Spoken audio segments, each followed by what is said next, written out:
Today we're going to do the magic wand effect, like this. Stay tuned.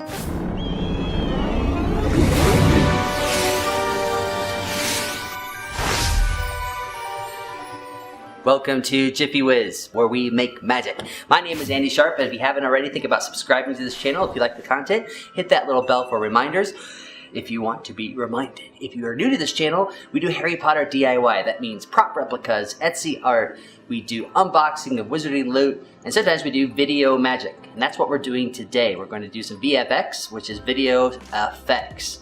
So special effects, SFX, is like explosions! But we're not going to do explosions. We're going to do wand work. And today we're going to do the wand transition, like this. And you can do it to reappear too. You can also use it for scene transitions. And you can also use it for object disappearing and reappearing like this.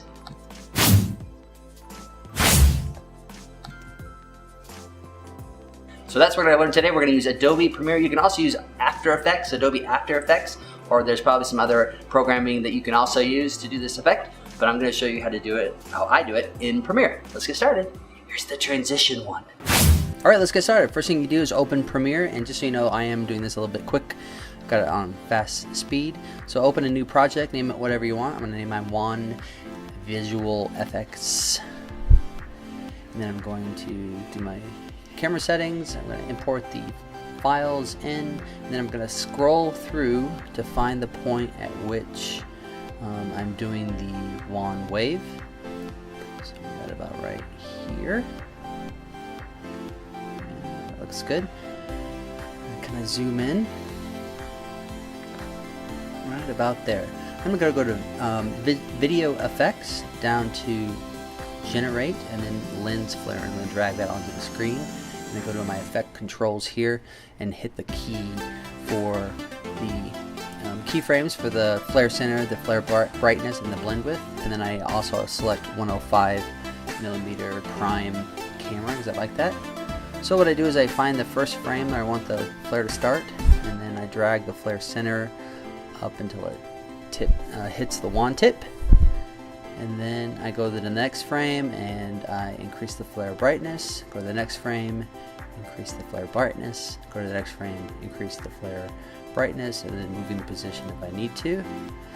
And then the last two I usually do about 150, 160, and then finally 300, so it fills the screen with white.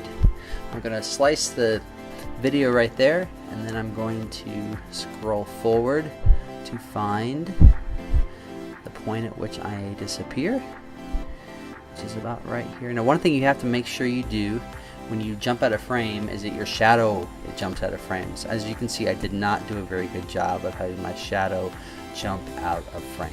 So what I decided to do, you can see there my shadow is still in there, so I found a small little snippet where it looked like my shadow didn't move, and I snipped it, and then I deleted everything out of it, unlinked the sound to it, and then I just copied and pasted that over and over again in order to get a background that didn't move. So you do have to make sure if you're doing a disappearing transition that you have to make sure that you're not moving in the background with your shadow. So slide that back in, and then I, on the flip side of it, find out where I came back in. Looks about right there, and slide it over, and then I'm going to again do the flare brightness, flare center, and the blend width, and then select the 105mm prime because it's kind of white and I like that instead of the orangey one.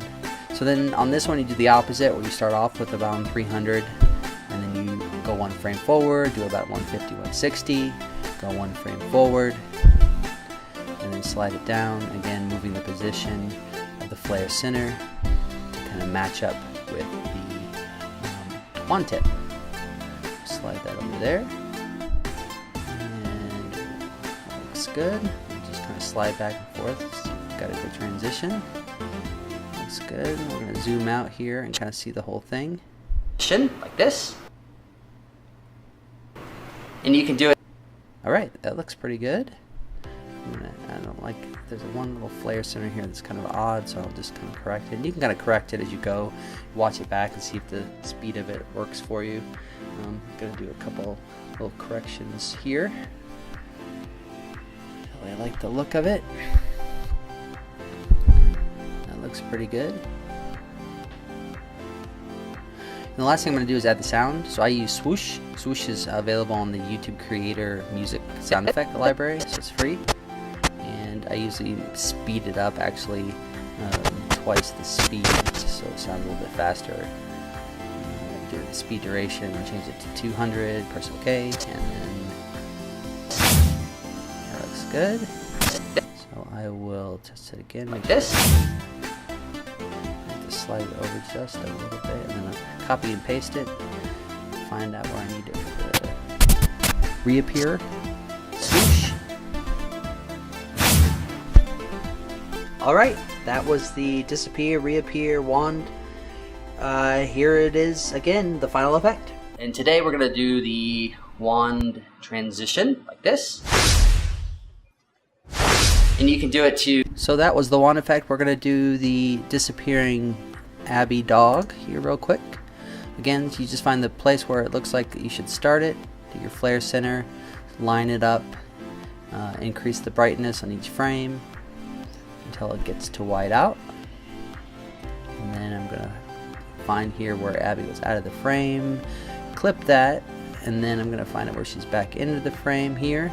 And one thing I forgot to do, and it made a big problem, is actually I needed a clip where it's just the wand and not Abby before she reappears, like the wand is doing empty space. So what I did is I found a little piece where I could crop it out. I opened After Effects and I rotoscoped Abby out of the frame. I'm going to speed this up just so it goes a little bit faster here. So I rotoscoped it out of the frame, so I just got that wand wave without Abby, the dog, in the frame. So I rotoscoped it out there, and then I rendered that file and brought it back into Premiere where I had a wand wave without Abby there. So we're back in Premiere here now. You can see there, you can kind of tell a little bit, but it's so fast you won't be able to see.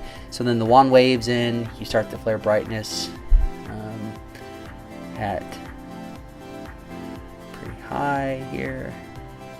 You go up, actually you actually started it a little bit low because you want the wand wave to start low and then get higher right here. A little bit higher, and then Abby comes back into frame there. So then you reduce the flare brightness so it goes down to 0 over time, and that is how you make something disappear. Here's the full effect with Abby disappearing. Alright, that's it. I hope you enjoyed the tutorial on how to do the magic wand effect, and you can also use it for costume changes.